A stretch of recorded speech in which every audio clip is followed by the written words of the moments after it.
Welcome back. In the remedial classes due to COVID-19 pandemic, I would like to welcome you all. In the continuation of our previous discussion on the spillways, I would like to add a spicy sort of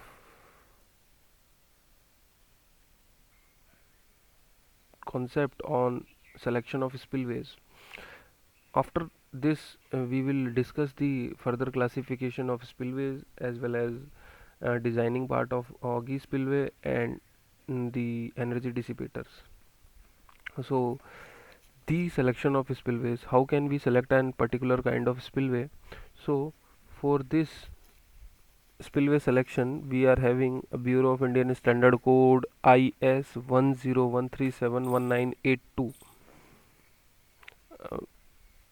In this code, the guidelines for selection of spillways as well as an energy dissipators are given. In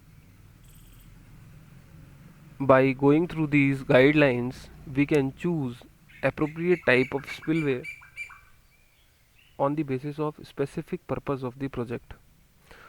So what are the general considerations that provide the basic guidelines are as follows.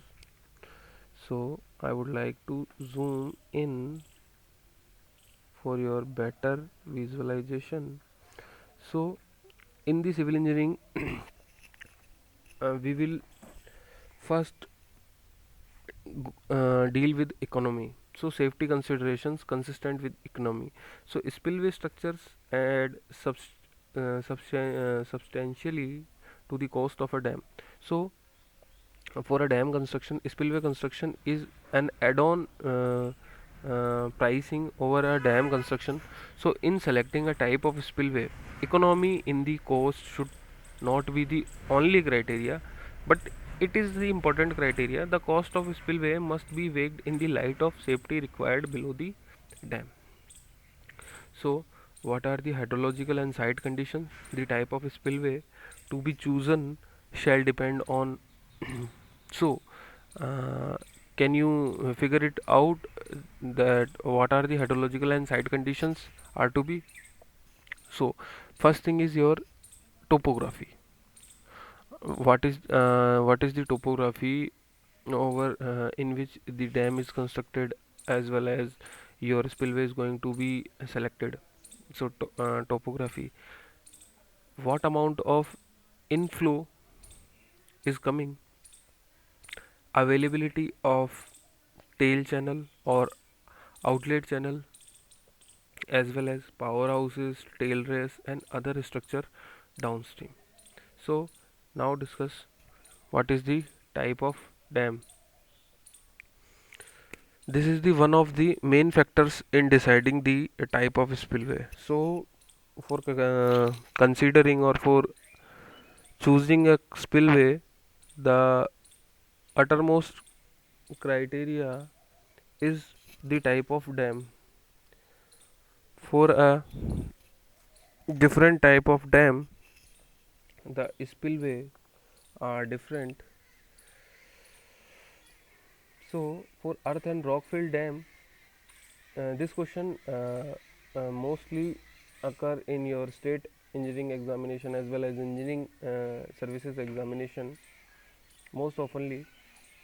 So for earth and rock fill dams, shut and augie spillways are commonly provided. You have to remember this line that for earth and rockfill dam, shut and augie spillways are commonly provided, whereas for an arch dam, a free fall or morning glory or shut spillway or tunnel spillway is more appropriate, and gravity dams goes with the augie spillways. So here I would like to suggest you a thing that you have to make a table On the left hand side the type of dam, on right hand side you have to mention the type of spillway. On the left hand side you can write earthen rockfill dam. In front of this you can write shut and augie spillways. For earth and rockfill dams, augie and shut spillways are commonly provided. For an arch dam, morning glory or shut or tunnel spillway, and for gravity dams there is always augie spillway. Okay, so mm, I am moving further now. The purpose of dam and operating conditions.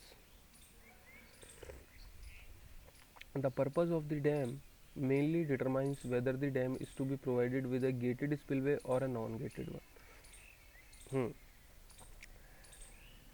Dam का जो purpose होता है, उस dam में gated spillway होना चाहिए या non gated spillway होना चाहिए,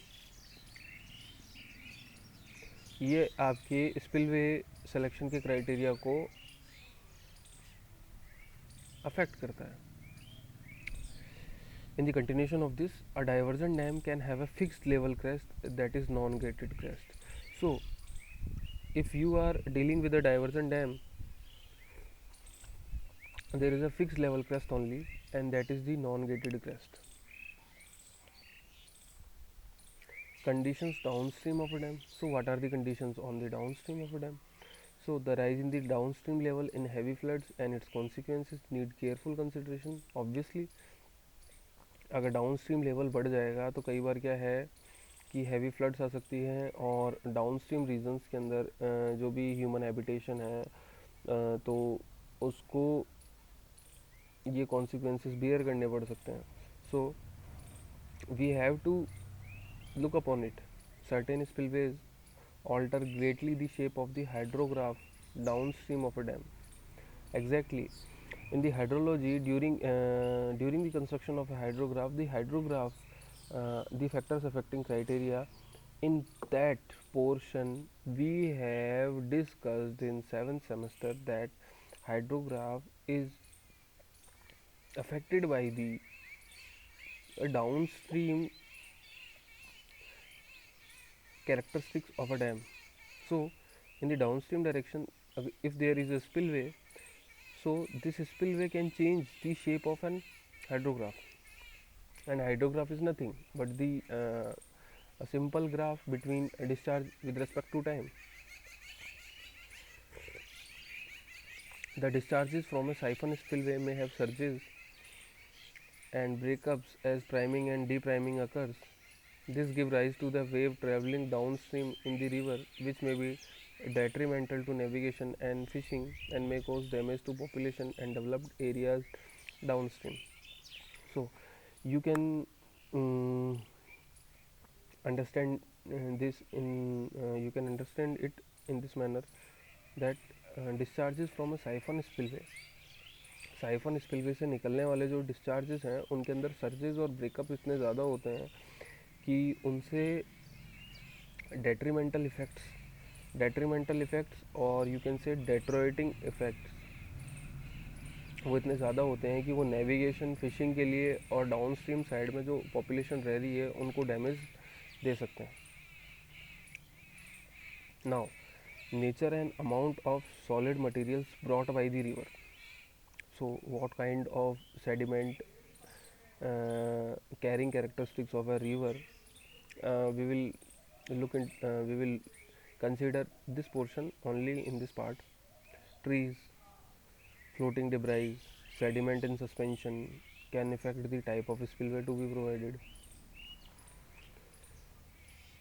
अब अगर आप साइफोन स्पिलवे को कंस्ट्रक्ट कर रहे हैं बट आपकी रिवर की कैरेक्टरिस्टिक्स कुछ इस तरीके की है कि it is carrying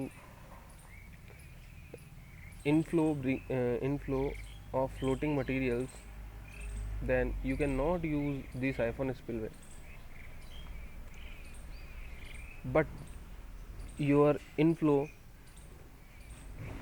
is having too much of floating materials like big trees, then the selection of shut spillway or augie spillway is always on the safe side. Apart from the above, each spillway can be shown as having certain specific advantages